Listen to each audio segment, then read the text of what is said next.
लोकसभा के स्पीकर आदरणीय श्री ओम बिरला जी, राज्यसभा के उपसभापति श्री हरिवंश जी, माननीय सांसदगण, सभी वरिष्ठ जनप्रतिनिधि, विशिष्ट अतिथि, अन्य सभी महानुभाव और मेरे प्यारे देशवासियों, हर देश की विकास यात्रा में कुछ पल ऐसे आते हैं जो हमेशा के लिए अमर हो जाते हैं।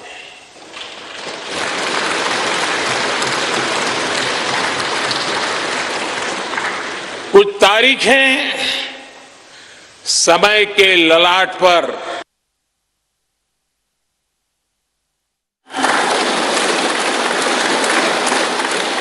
आज 28 मई 2023 का ये दिन ऐसा ही शुभ अवसर है।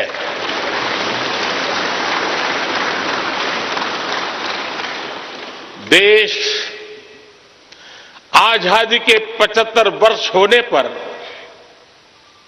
अमृत महोत्सव मना रहा है। इस अमृत महोत्सव में भारत के लोगों ने अपने लोकतंत्र को संसद के इस नए भवन का उपहार दिया है।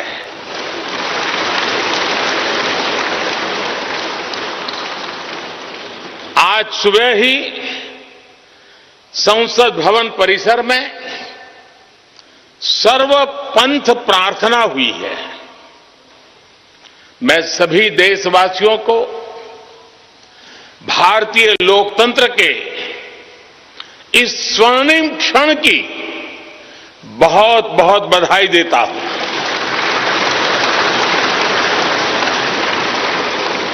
साथियों, ये सिर्फ एक भवन नहीं है,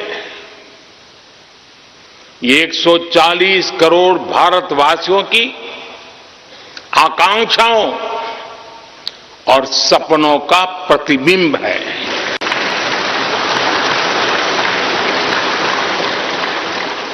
ये विश्व को भारत के दृढ़ संकल्प का संदेश देता हमारे लोकतंत्र का मंदिर है।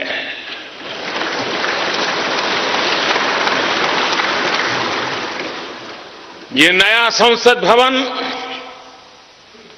योजना को यथार्थ से, नीति को निर्माण से, इच्छा शक्ति को क्रिया शक्ति से, संकल्प को सिद्धि से जोड़ने वाली अहम कड़ी साबित होगा। ये नया भवन हमारे स्वतंत्रता सेनानियों के सपनों को साकार करने का माध्यम बनेगा। ये नया भवन आत्मनिर्भर भारत के सूर्योदय का साक्षी बनेगा।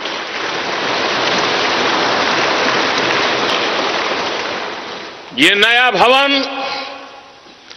विकसित भारत के संकल्पों की सिद्धि होते हुए देखेगा। ये नया भवन नूतन और पुरातन के सह अस्तित्व का भी आदर्श है। साथियों, नए रास्तों पर चलकर ही नए प्रतिमान गढ़े जाते हैं।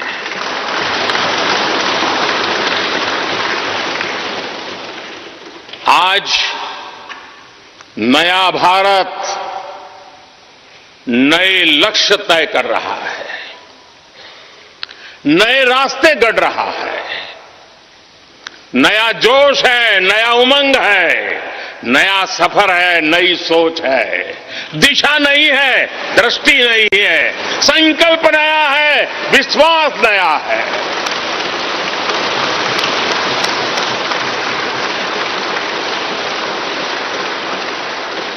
और आज फिर एक बार पूरा विश्व भारत को, भारत के संकल्प की दृढ़ता को, भारतवासियों की प्रखरता को, भारतीय जनशक्ति की जिजीविषा को आदर और उम्मीद के भाव से देख रहा है।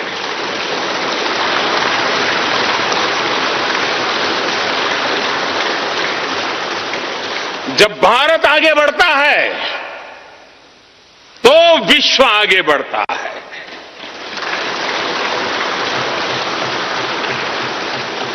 संसद का ये नया भवन भारत के विकास से विश्व के विकास का भी आह्वान करेगा।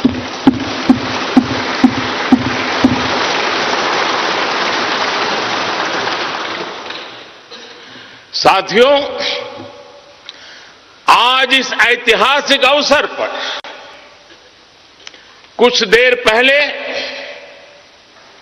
संसद की इस नई इमारत में पवित्र सेंगोल की भी स्थापना हुई है।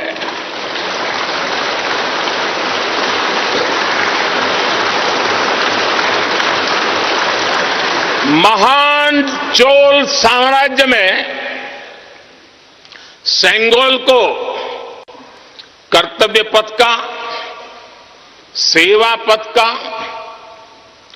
राष्ट्र पथ का प्रतीक माना जाता था। राजा जी और आदीनम के संतों के मार्गदर्शन में यही सेंगोल सत्ता के हस्तांतरण का प्रतीक बना था। तमिलनाडु से विशेष तौर पर आए हुए आदीनम के संत आज सुबह संसद भवन में हमें आशीर्वाद देने उपस्थित हुए थे। मैं उन्हें पुनः श्रद्धापूर्वक नमन करता हूं।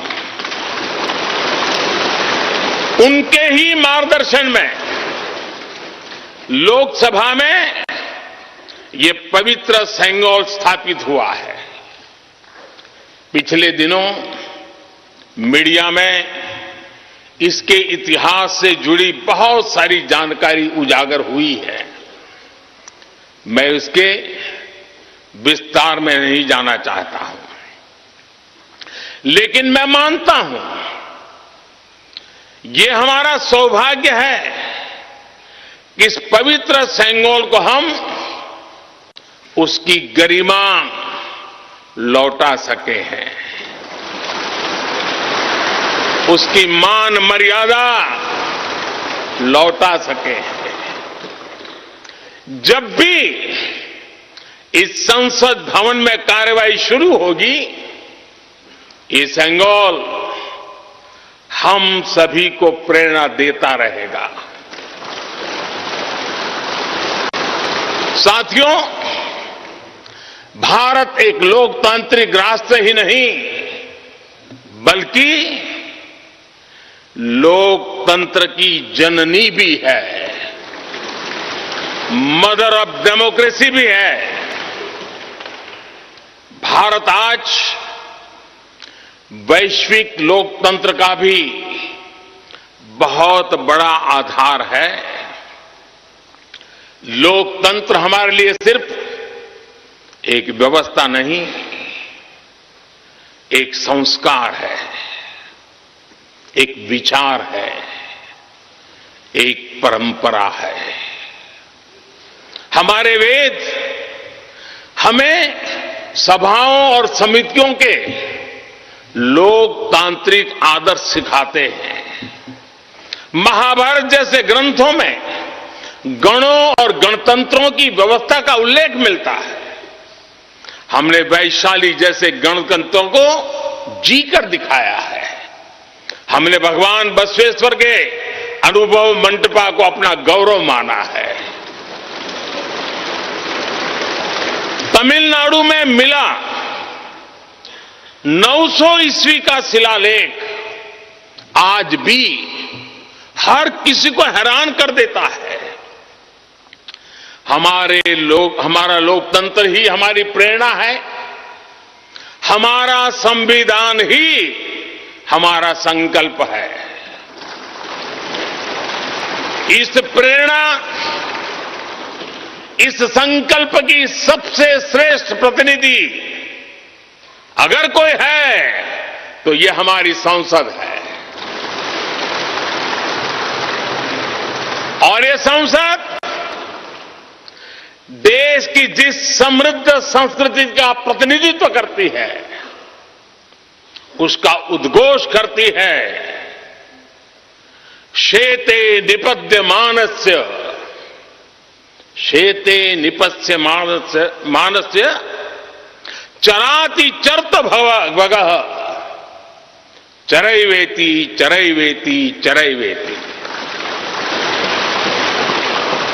कहने का तात्पर्य जो रुक जाता है उसका भाग्य भी रुक जाता है, लेकिन जो चलता रहता है उसी का भाग्य आगे बढ़ता है, बुलंदियों को छूता है।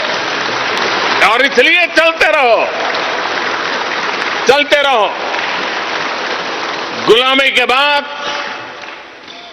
हमारे भारत ने बहुत कुछ खोकर अपनी नई यात्रा शुरू की थी।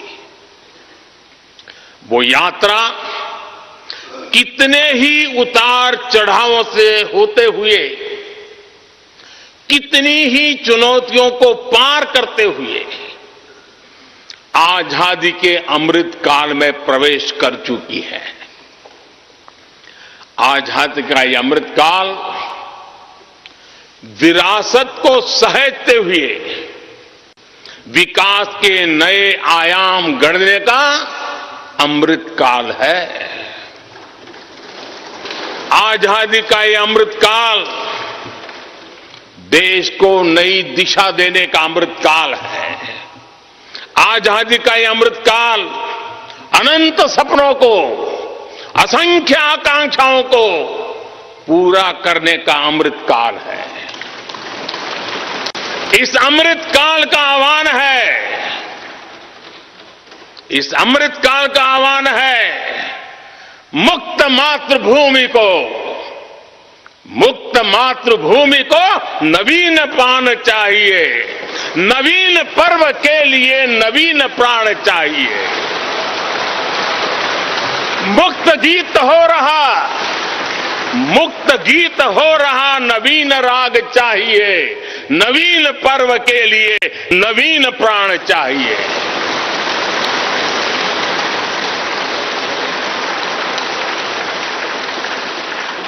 और इसलिए भारत के भविष्य को उज्जवल बनाने वाली इस कार्यस्थली को भी उतना ही नवीन होना चाहिए,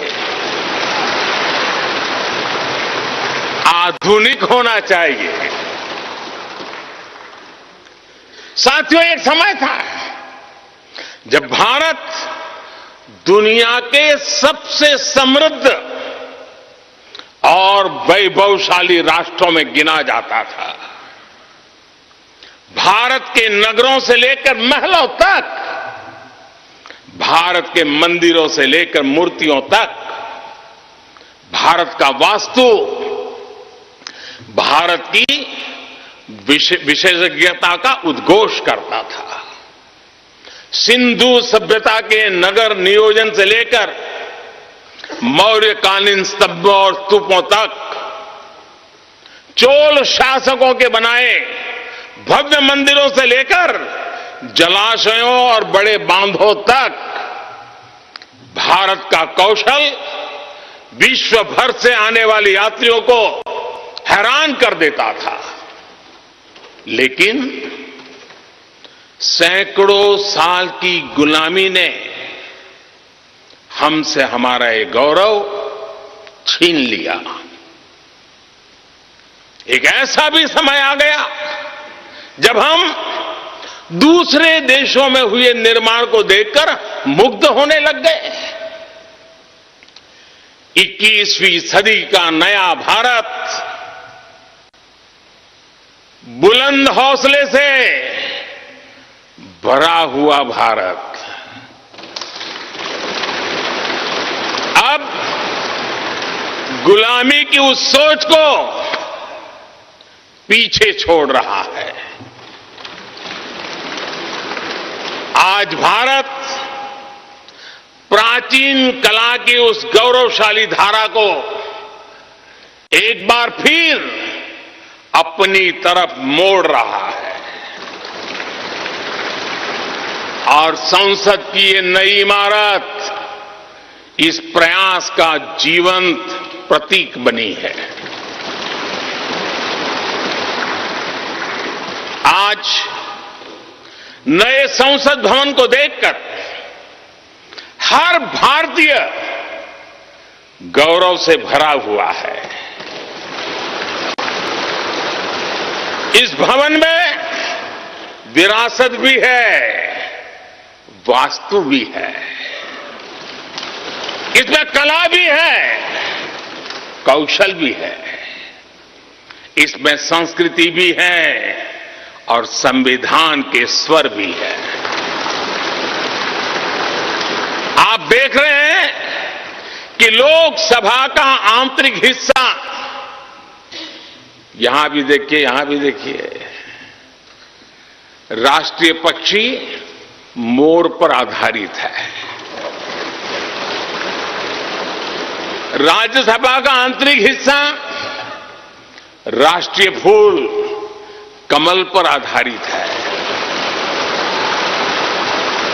और संसद के प्रांगण में हमारा राष्ट्रीय वृक्ष बरगद भी है। हमारे देश के अलग अलग हिस्सों की जो विविधता है, इस नए भवन ने उन सबको समाहित किया है। इसमें राजस्थान से लाए गए ग्रेनाइट और बलुआ पत्थर लगाए गए हैं। ये जो लकड़ी का काम आप देख रहे हैं ना, वो महाराष्ट्र से आई है। यूपी में भदोही के कारीगरों ने इसके लिए अपने हाथ से कालीनों को बुना है।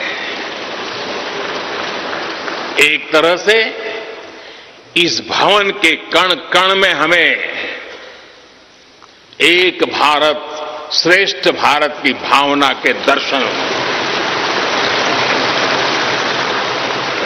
साथियों, संसद के पुराने भवन में सभी के लिए अपने कार्यों को पूरा करना कितना मुश्किल हो रहा था, ये हम सभी जानते हैं। टेक्नोलॉजी से जुड़ी समस्याएं थी, बैठने की जगह से जुड़ी चुनौती थी।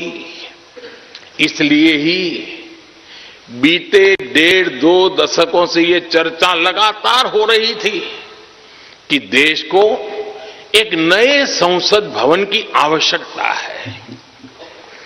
और हमें ये भी देखना होगा कि आने वाले समय में सीटों की संख्या बढ़ेगी, सांसदों की संख्या बढ़ेगी, वो लोग कहां बैठते हैं?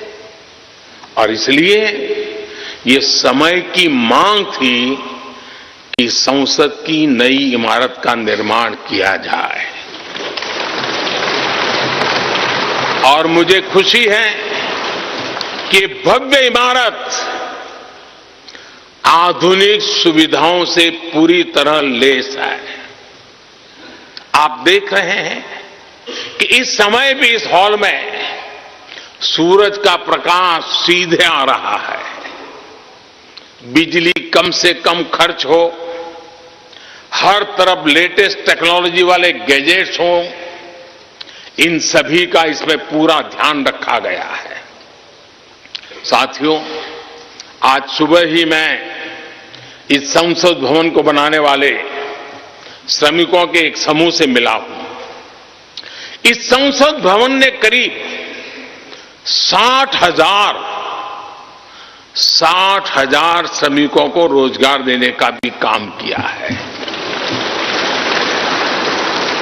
उन्होंने इस नई इमारत के लिए अपना पसीना बहाया है।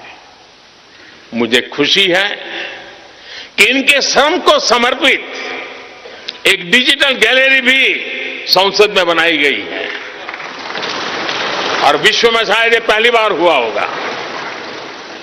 संसद के निर्माण में अब उनका योगदान भी अमर हो गया है। साथियों, कोई भी एक्सपर्ट अगर पिछले 9 वर्षों का आकलन करे तो पाएगा कि ये 9 साल भारत में नव निर्माण के रहे हैं, गरीब कल्याण के रहे हैं। आज हमें संसद की नई इमारत के निर्माण का गर्व है, तो मुझे पिछले 9 साल में गरीबों के 4 करोड़ घर बनने का भी संतोष है। आज जब हम इस भव्य इमारत को देखकर अपना सर ऊंचा कर रहे हैं, तो मुझे पिछले 9 साल में बने 11 करोड़ शौचालयों का भी संतोष है, जिन्होंने महिलाओं की गरिमा की रक्षा की, उनका स्तर ऊंचा कर दिया। आज जब हम इस संसद भवन में सुविधाओं की बात कर रहे हैं, तो मुझे संतोष है कि पिछले 9 साल में हमने गांवों को जोड़ने के लिए 4 लाख किलोमीटर से भी ज्यादा सड़कों का निर्माण किया। आज जब हम इस इको फ्रेंडली इमारत को देखकर खुश हैं, तो मुझे संतोष है कि हमने पानी की एक एक बूंद बचाने के लिए 50,000 से ज्यादा अमृत सरोवरों का निर्माण किया है। आज जब हम इस नए संसद भवन की लोकसभा और राज्यसभा को देखकर उत्सव मना रहे हैं, तो मुझे संतोष है कि हमने देश में 30,000 से ज्यादा नए पंचायत भवन भी बनाए हैं। यानी पंचायत भवन से लेकर संसद भवन तक हमारी निष्ठा एक ही है, हमारी प्रेरणा एक रही। देश का विकास, देश के लोगों का विकास। साथियों, आपको ध्यान होगा 15 अगस्त को लाल किले से मैंने कहा था, यही समय है, सही समय है।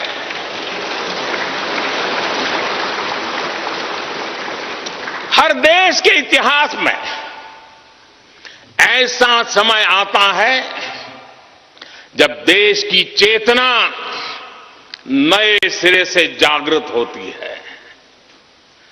भारत में आजादी के 25 साल पहले, 47 के पहले 25 साल याद कीजिए, आजादी के 25 साल पहले ऐसा ही समय आया था।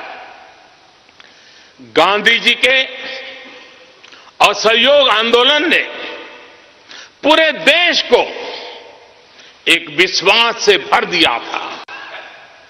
गांधी जी ने स्वराज के संकल्प से हर भारतवासी को जोड़ दिया था।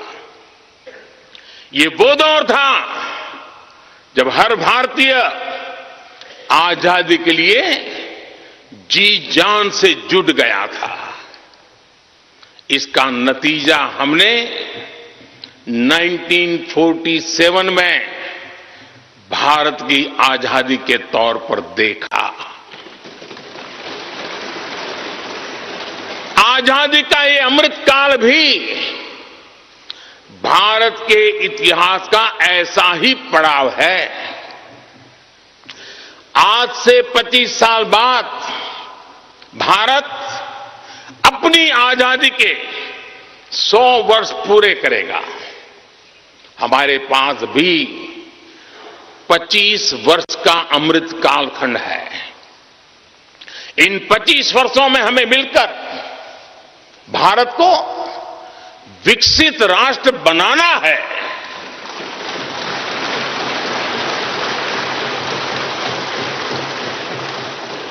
लक्ष्य बड़ा है, लक्ष्य कठिन भी है, लेकिन हर देशवासी को आज इसके लिए जी जान से जुटना ही है। नए प्रण लेने हैं, नए संकल्प लेने हैं, नई गति पकड़नी है। और इतिहास गवाह है कि हम भारतीयों का विश्वास सिर्फ भारत तक ही सीमित नहीं रहता। हमारी आजादी की लड़ाई ने दुनिया के बहुत सारे देशों में उस समय एक नई चेतना जागृत कर दी थी। हमारी आजादी की लड़ाई से भारत तो आजाद हुआ ही, साथ ही कई देश आजादी की राह पर चल पड़े। भारत के विश्वास ने दूसरे देशों के विश्वास को सहारा दिया था। और इसलिए भारत जैसा विविधता से भरा देश, इतनी बड़ी आबादी वाला देश, इतनी सारी चुनौतियों से लड़ने वाला देश जब एक विश्वास के साथ आगे बढ़ता है तो इससे दुनिया के अनेक देशों को प्रेरणा भी मिलती है।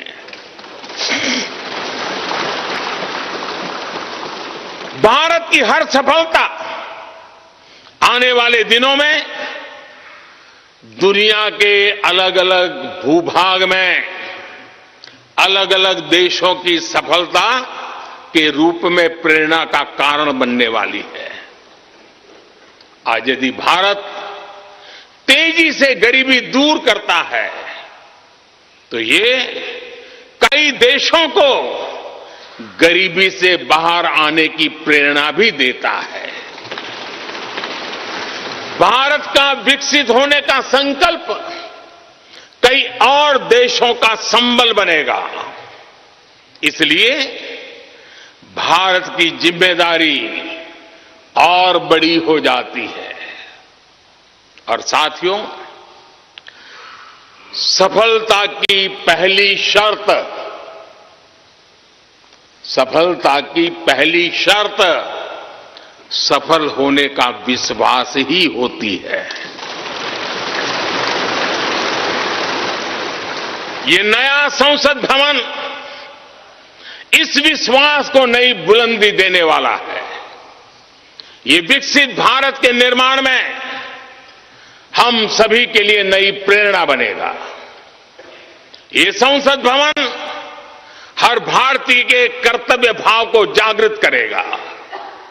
मुझे विश्वास है इस संसद में जो जनप्रतिनिधि बैठेंगे वे नई प्रेरणा के साथ लोकतंत्र को नई दिशा देने का प्रयास करेंगे।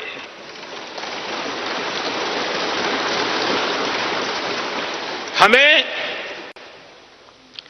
नेशन फर्स्ट की भावना से आगे बढ़ना होगा। इदम राष्ट्राय इदम न मम। हमें कर्तव्य पथ को सर्वोपरि रखना होगा। कर्तव्यमेव कर्तव्यम और कर्तव्यम न कर्तव्यम। हमें अपने व्यवहार से उदाहरण प्रस्तुत करना होगा। यद यदाचरति श्रेष्ठ तत्देव इतरो जनः। हमें निरंतर खुद में सुधार करते रहना होगा। उद्धरेत आत्मना आत्मानानम। हमें अपने नए रास्ते खुद बनाने होंगे। अपदीवो भवः। हमें खुद को खपाना होगा, तपाना होगा।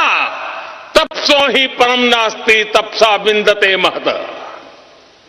हमें लोक कल्याण को ही अपना जीवन मंत्र बनाना होगा। लोकहितम मम करणीयम।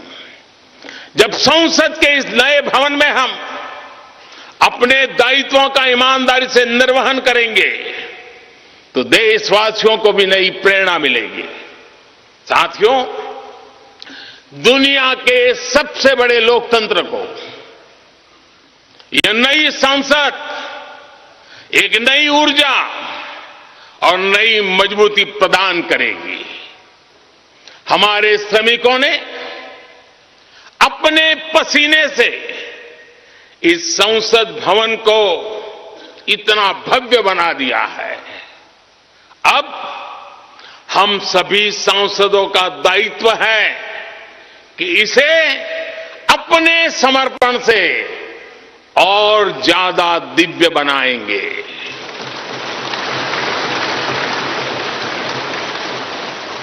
एक राष्ट्र के रूप में हम सभी 140 करोड़ भारतीयों का संकल्प ही इस नई संसद की प्राण प्रतिष्ठा है।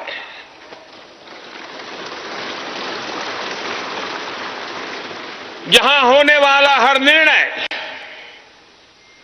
आने वाली सदियों को सजाने संवारने वाला है। यहां होने वाला हर निर्णय आने वाली पीढ़ियों को सशक्त करने वाला होगा। यहां होने वाला हर निर्णय भारत के उज्ज्वल भविष्य का आधार बनेगा। गरीब, दलित, पिछड़ा, आदिवासी, दिव्यांग समाज के हर वंचित परिवार के सशक्तिकरण का, वंचितों को वरीयता का रास्ता यहीं से गुजरता है। इस नए संसद भवन की हर ईंट, हर दीवार, इसका कण कण गरीब के कल्याण के लिए समर्पित है।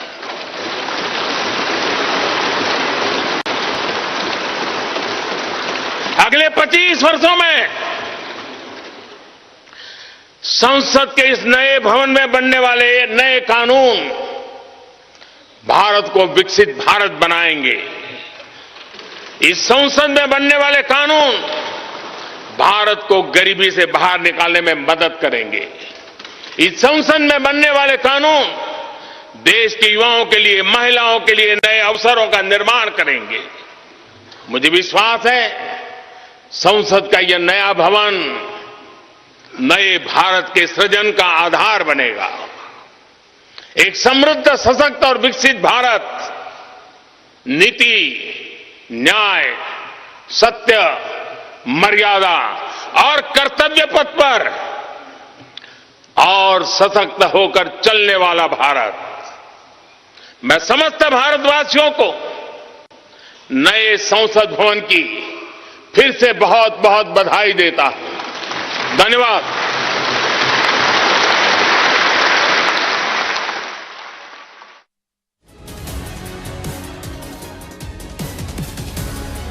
புதிய நாடாளுமன்ற திறப்பு விழாவினை முன்னிட்டு பாரத பிரதமர் நரேந்திர மோடி அவர்கள் உரையாற்றிய அந்த காட்சிகளை நாம் பார்த்தோம். வருங்காலத்தில் எம்பிக்களின் எண்ணிக்கை அதிகரிக்கும் என்பதாலேயே தற்போது இந்த புதிய நாடாளுமன்றம் கட்டப்பட்டுள்ளதாக அவர் தெரிவித்திருக்கிறார். மேலும் இந்த புதிய நாடாளுமன்றம் வருங்காலத்தில் எம்பிக்களின் எண்ணிக்கை அதிகமாகும் என்ற அவசியத்தை கருத்தில் கொண்டே கட்டப்பட்டதாகவும் அவர் தற்போது தெரிவித்திருக்கிறார். நாட்டு மக்களுக்கு தற்போது பிரதமர் மோடி அவர்கள் உரையாற்றிய அந்த காட்சிகளை நாம் பார்த்தோம்.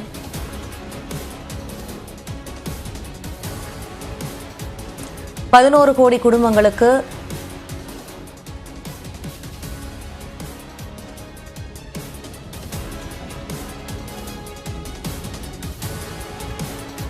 9 ஆண்டுகளில் 4 கோடி ஏழை மக்களுக்கு வீடுகள் கட்டித்தரப்பட்டுள்ளதாகவும் பிரதமர் மோடி அவர்கள் தெரிவித்திருக்கிறார். 11 கோடி குடும்பங்களுக்கு இந்த 9 ஆண்டில் கழிவறை வசதி செய்து தரப்பட்டுள்ளது என்பதையும் மோடி அவர்கள் தன்னுடைய உரையில் குறிப்பிட்டிருந்தார்.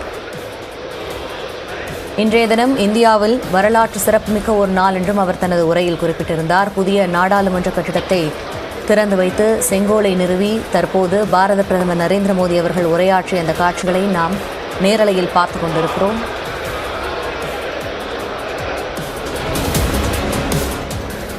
ஒடுக்கப்பட்ட மற்றும் பாதிக்கப்பட்ட மக்களுக்காக இங்கு அமர்ந்து சிந்திக்க வேண்டும் என்றும் மோடி அவர்கள் தன்னுடைய உரையில் தெரிவித்திருந்தார்.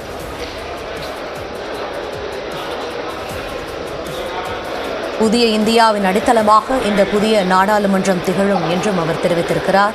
வருங்காலத்தில் எம்பிக்களின் எண்ணிக்கை அதிகரிக்கும் என்பதாலேயே இந்த புதிய நாடாளுமன்றம் அவசியமாகிறது என்பதையும் அவர் தெரிவித்திருக்கிறார்.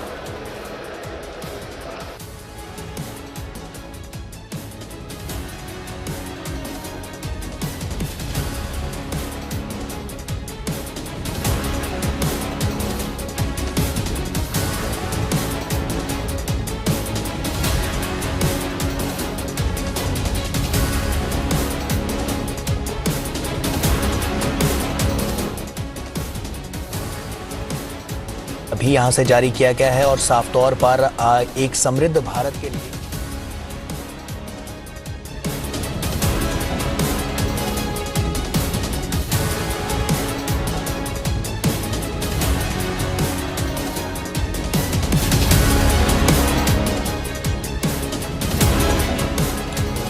பல்வேறு முக்கிய பிரமுகர்கள் நாடு முழுவதிலும் இருந்து இன்றைய தினம் இந்த புதிய நாடாளுமன்ற திறப்பு விழாவிற்கு வருகை தந்திருக்கிறார்கள். மிகவும் முக்கியமான ஒரு நாளாக இந்திய வரலாற்றில் இது பார்க்கப்படுகிறது. தற்போது புதிய நாடாளுமன்றத்தை திறந்து வைத்து செங்கோலை நிறுவி பாரத பிரதமர் நரேந்திர மோடி மற்றும் சபாநாயகர் ஓம் பிர்லா அவர்கள் உரையாற்றிவிட்டு திரும்பும் அந்த காட்சிகளை நாம் நேரலையில் பார்த்தோம்.